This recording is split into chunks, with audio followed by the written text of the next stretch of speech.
Cette capsule vous permettra d'explorer les diverses possibilités qui s'offrent à vous une fois que vous avez fait l'aperçu d'un rapport à l'écran.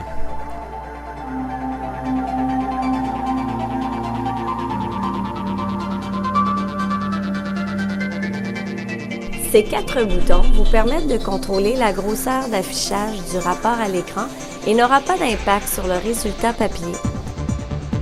Lorsqu'un rapport est à l'écran et qu'il n'apparaît pas en entier, vous pouvez vous déplacer en usant les barres de défilement ou encore en tenant le bouton gauche de votre souris enfoncé et en bougeant votre souris.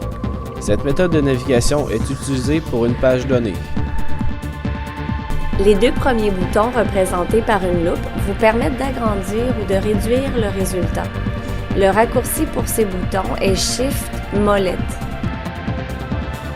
Ce bouton vous permet de voir la page au complet à l'écran. S'il s'agit d'une page en format portrait, le fait de cliquer sur ce bouton aura pour effet de vous présenter toute la hauteur du rapport à l'écran. Il n'est donc pas étonnant de ne pas pouvoir lire le contenu de cette page car les caractères sont trop petits. Vous pourrez rétablir le format d'affichage en cliquant sur ce bouton, qui, lui, remettra le rapport en pleine largeur. Lorsqu'un rapport contient plus d'une page, le système vous l'indiquera et les boutons de navigation d'une page à l'autre s'afficheront. Sur certains rapports, il est possible de forer pour obtenir l'information d'origine. Par exemple, sur un état de résultat, il est possible de forer sur un montant pour en connaître la composition. Lorsqu'une telle option est disponible, vous remarquerez que l'image du curseur se modifie lorsque vous passez par-dessus le chiffre en question. Si vous laissez le curseur sur le chiffre et que vous cliquez sur le bouton droit de votre souris, vous verrez alors s'ouvrir une fenêtre qui vous offre différentes possibilités pour consulter l'information. Une fois l'information demandée, celle-ci vous sera présentée dans un nouveau rapport à l'écran. Ce rapport devient alors un sous-rapport de votre rapport principal et vous remarquerez que les boutons suivants s'activent. Les 2 premiers boutons vous permettent de naviguer d'un rapport à l'autre. Ces boutons vous permettront alors de naviguer entre le rapport principal et les sous-rapports créés par le bouton de forage. Ce bouton vous permet de sélectionner parmi une liste de rapports disponibles celui que vous désirez consulter. Vous pourriez aussi voir apparaître ces boutons si la requête d'impression que vous avez faite produisait plus d'un rapport. Par exemple, l'avis de renouvellement produit l'avis lui-même ainsi que des étiquettes d'adressage et la liste d'envoi. Ces rapports seront donc ainsi liés selon la configuration de vos paramètres. Cette barre de navigation vous permet de naviguer d'une page à l'autre de votre rapport. Les 6 boutons vous permettent respectivement de revenir à la première page, Alt molette en bas, de reculer de 10 pages, Contrôle molette en bas, de passer à la page précédente, à la suivante à l'aide de la molette, d'avancer de 10 pages, Contrôle molette en haut, et de passer à la dernière page, Alt molette en haut. La petite fenêtre à côté du navigateur vous indique depuis la page sur laquelle vous vous situez ainsi que le nombre total de pages du document. Cette série de boutons vous permettra de faire la gestion du document à l'écran, l'imprimer, l'archiver, le convertir, l'envoyer par courriel. Voici donc précisément le rôle de chacun de ces boutons. Lorsque vous désirez imprimer le résultat que vous avez obtenu à l'écran, vous appuyez sur ce bouton. Vous aurez alors le choix de demander les pages que vous voulez ainsi que le nombre de copies à partir d'une fenêtre de configuration d'impression comme celle-ci.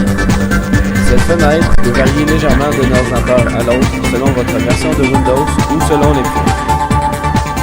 Ce bouton vous permet de convertir le rapport à l'écran en un fichier Word, Excel ou encore sous un format PDF, Acrobat Reader. Il est important que la suite Office soit installée sur votre ordinateur si vous voulez transférer en Word ou Excel. Ce bouton vous permet d'archiver le document que vous avez présentement à l'écran. Une fois archivé, un document peut être consulté par l'option utilitaire « Documents archivés ».